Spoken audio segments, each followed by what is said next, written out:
My family demanded I marry my dad's best friend's son. When I eloped with my boyfriend instead, they got furious. Now they're blowing up my phone, but guess what? I just sent them a wedding photo. I'm Zara, and I've been dating Logan for almost 2 years now. We met at our friend Andre's monthly game night, those casual hangouts where everyone brings snacks from the dollar store and spends hours playing board games. My parents are traditional. Not the wealthy kind of traditional with summer homes and country club memberships, but the kind where dad works overtime at his company and mom stretches every dollar at the grocery store. They've always had this family comes first mentality, which usually means whatever dad says goes. Logan and I have been keeping our relationship low-key around my family, not exactly hiding it, but not making a big deal either. He comes to some family events, brings flowers to my mom, which she aggressively puts in the kitchen instead of the living room, and tries his best to talk sports with my dad, who usually just grunts in response. So yesterday, I show up for our regular Sunday dinner. Everything seems normal. Mom's making her famous pot roast that she stretches to last the whole week. Dad's watching TV, and my sister Vera is texting on the couch. Then I notice extra places set at the table. Who else is coming? I ask Mom while helping her with the salad. Oh, Warren and Dexter are joining us, she says. Warren is Dad's best friend since high school. They work together. I barely know his son Dexter, except that he's 27 and works with them too. The dinner starts normally enough. Warren arrives with Dexter, who's wearing a button-up shirt that still has the creases from the store. My mom keeps serving him the best pieces of meat while giving me these weird, meaningful looks. Vera keeps kicking me under the table and widening her eyes like she knows something I don't. Then, between the pot roast and Mom's box mix brownies, my dad clears his throat. Zara, Warren and I have been talking. I'm already getting that weird feeling in my stomach. You know the one, when you just know something bad is coming. Dexter here is ready to settle down. Warren jumps in, beaming like he's announcing a lottery win. And we thought, what better match than our two families coming together? I nearly choke on my water. What? It makes sense. My dad continues, not even looking at me. Warren and I are expanding the business. Dexter's going to take over his father's part eventually. You two would make a good match. I'm sitting there, fork frozen halfway to my mouth, while Dexter stares at his plate, looking about as comfortable as I feel. The brownie in my mouth turns to sawdust. I'm dating Logan, I say, stating what everyone at this table already knows. My mom waves her hand dismissively. Oh, honey, that's just a young girl's fancy. We're talking about your future here. Your mother's right, Dad adds. Logan's a nice enough kid, but he's not going anywhere. Dexter here has a real future in the business. I look at Dexter, who's still fascinated by his brownie. He hasn't said a word this entire time. Warren's grinning like he just solved world hunger. And my parents are looking at me expectantly. This is insane, I said. I'm not marrying Dexter. I love Logan. My dad's face does that thing where it turns slightly purple. This isn't about love, Zara. This is about family and future. As I'm heading for the door, I hear my dad. You have until the end of the month to end things with that boy. We're announcing the engagement at Warren's birthday party. I didn't say anything else, just grabbed my crossbody bag and left. Logan was already waiting in his car around the corner. We'd planned to go to Walmart after dinner to buy some stuff for his apartment. I got in the car, hands shaking as I tried to buckle my seatbelt. That was yesterday. Today my phone's been blowing up with messages from my mom about being reasonable and thinking about the family. Vera sent me a string of WTF texts, followed by warnings that Dad's serious about this. Even my cousin Ophelia called to ask if it was true. Logan and I stayed up late last night in his tiny studio apartment, talking about what to do. We've actually been planning to move in together when his lease is up next month. Nothing fancy. Just a small 2-bedroom in the same complex where his friend Andre lives. We've been saving up, keeping it quiet. Now I'm wondering if we need to speed up those plans. I've muted most of my family on my phone, but I can see the message count growing. The only one I've responded to is Vera, who's sworn not to tell anyone that I'm staying at Logan's tonight. I don't know what to do next. I love my family, but this is crazy, right?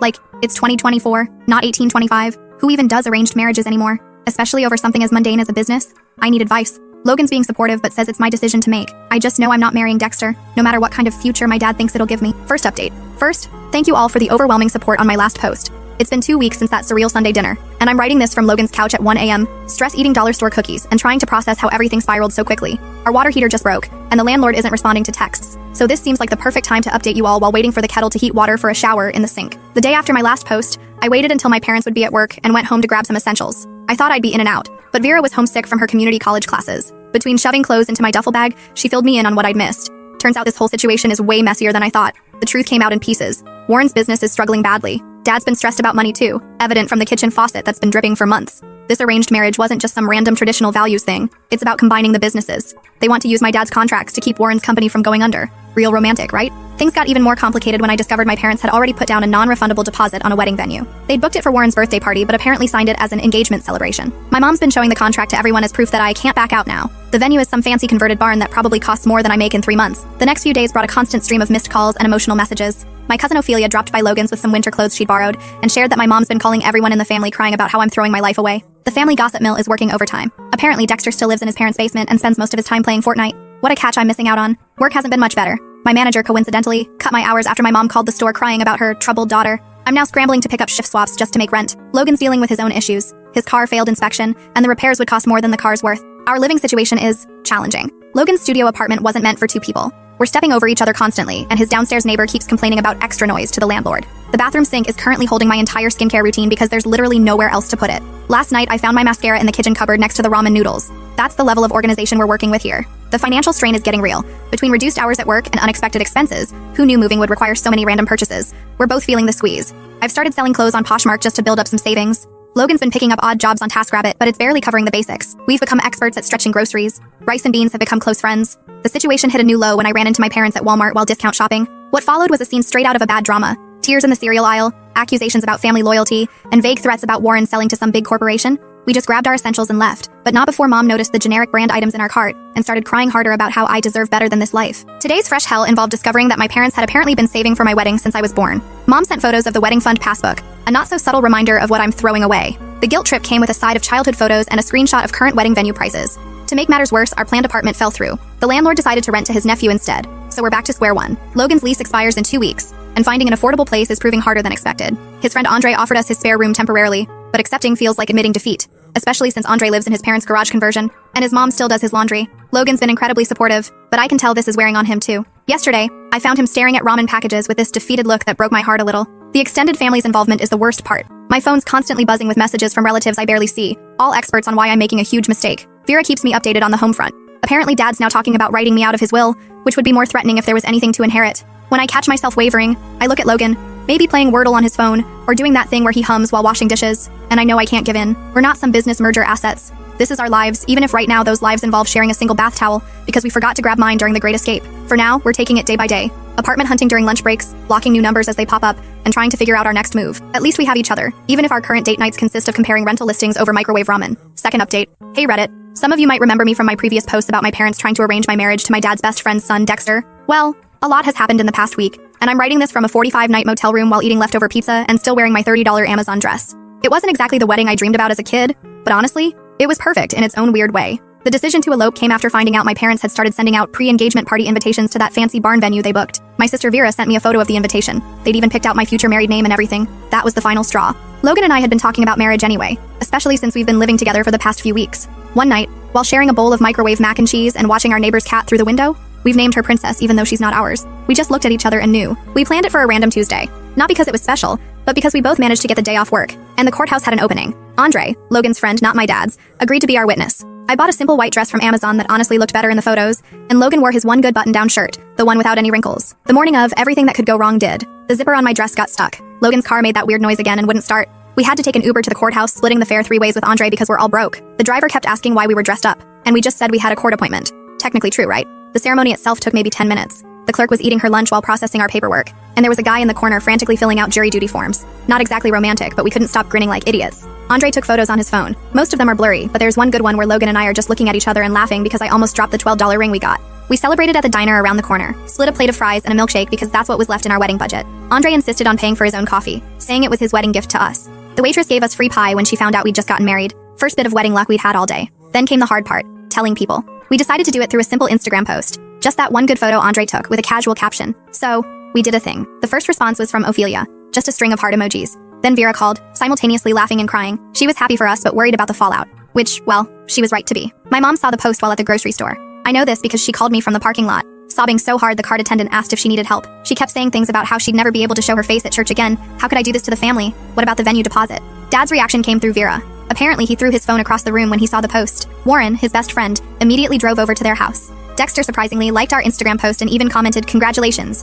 which probably didn't help the situation. The extended family response has been a mix of shocked Facebook messages, angry texts, and a few quiet congratulations. My cousin tagged me in a TikTok about ungrateful children, real mature. We're currently laying low in this motel because our apartment application is still processing, and Logan's lease ended yesterday. The room smells like old cigarettes, and the Wi-Fi keeps cutting out, but it's our first home as a married couple. We've been watching random YouTube videos on Logan's phone and ordering cheap takeout, making the best of it. The wedding venue called. Turns out my parents tried to cancel my engagement party but still lost the deposit. They're apparently telling everyone I forced them to book it, which is a creative interpretation of events. Money's still tight. We're both picking up extra shifts when we can, and I'm selling more stuff on Poshmark. The apartment we applied for isn't fancy. It's a ground floor 1-bedroom with a weird layout and no dishwasher, but it would be ours. The leasing office said they'd let us know by Friday. Vera's been our main source of news from home. Mom's apparently redecorated my old room already. Took down all my photos and everything. Dad's telling everyone at work that I'm going through a phase. Warren's wife keeps trying to arrange a family meeting to fix things. The strangest reaction came from Dexter himself. He sent me a DM saying he's actually relieved because now he can finally tell his dad about his girlfriend. Apparently they've been dating for over a year, and she's not just a streamer, she's also a single mom.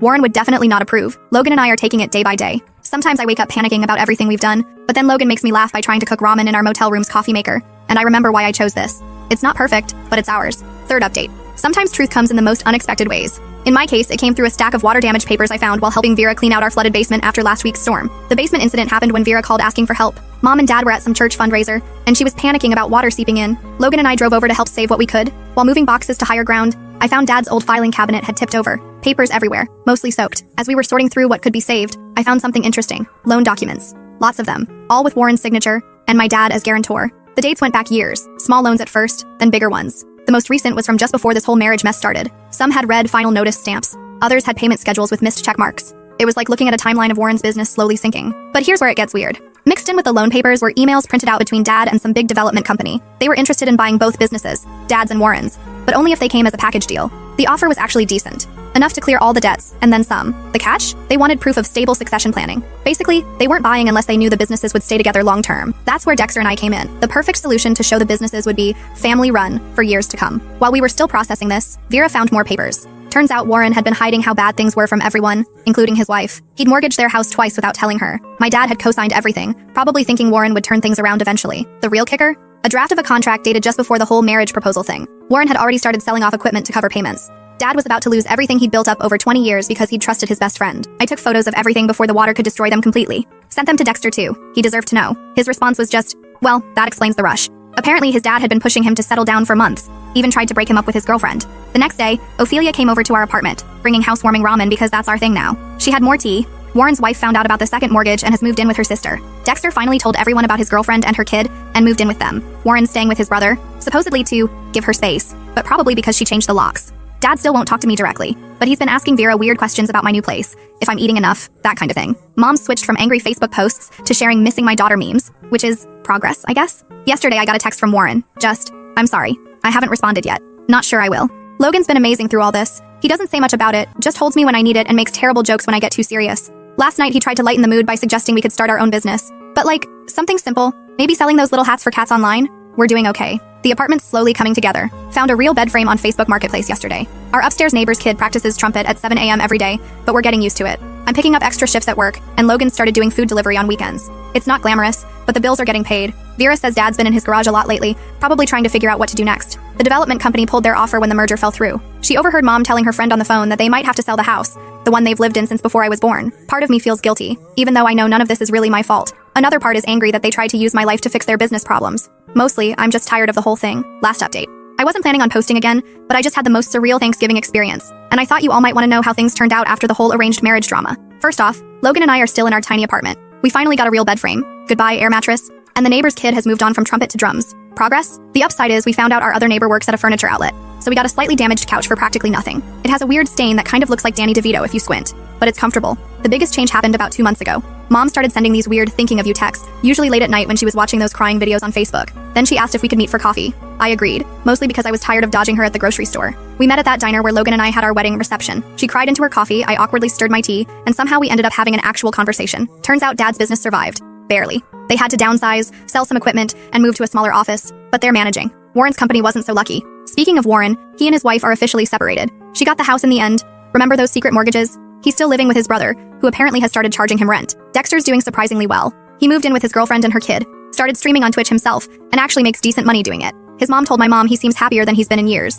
He and Logan even game together sometimes, which is weird but kind of nice. Dad took longer to come around. The breakthrough came when our car broke down again. Seriously, this thing is held together by hope and duct tape at this point. Logan was trying to fix it in the apartment parking lot when Dad just showed up. Vera had mentioned it to Mom, who mentioned it to Dad, and, well, he didn't say much, just started helping with the car. Now they have this weird thing where they text each other car maintenance videos. Dad still barely talks to me directly, but he'll send Logan links to auto parts on sale. Baby steps, I guess. Thanksgiving was the real test. Mom had been hinting for weeks that we should come. I was hesitant, but Logan pointed out that free food is free food. We're still on a tight budget, so we went. It was awkward. So awkward. Aunt Alice kept making pointed comments about unconventional life choices. Uncle Bob pretended we weren't there, but Vera and Ophelia ran interference like champs. And Mom actually put our wedding photo on the mantle, right next to that horrible school picture of me from 7th grade with the braces and butterfly clips. The surprise guest was Warren's ex-wife. Apparently she and Mom are still friends. She brought this amazing sweet potato casserole and spent most of dinner telling everyone about her journey of self-discovery and her new hobby. Dad looked like he wanted to disappear into his mashed potatoes. The real highlight was when cousin Andre, not Logan's friend Andre Keep Up, announced his engagement.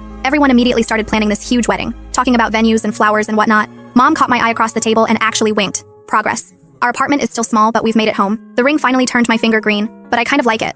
Matches our aesthetic. Logan's car is still making that noise, but we're saving up for a new one. Slowly. Very slowly. Work is work. Nothing exciting, but we're both getting by. Logan started taking some online courses and computer stuff. I'm thinking about it too, but for now, I'm just trying to pick up extra shifts when I can. Vera comes over a lot, usually with food from mom. I think she's mom's spy sometimes, reporting back about whether our apartment is clean or if we're eating vegetables. But she also brings gossip about Warren and Dexter. His girlfriend's kid now calls him Papa D.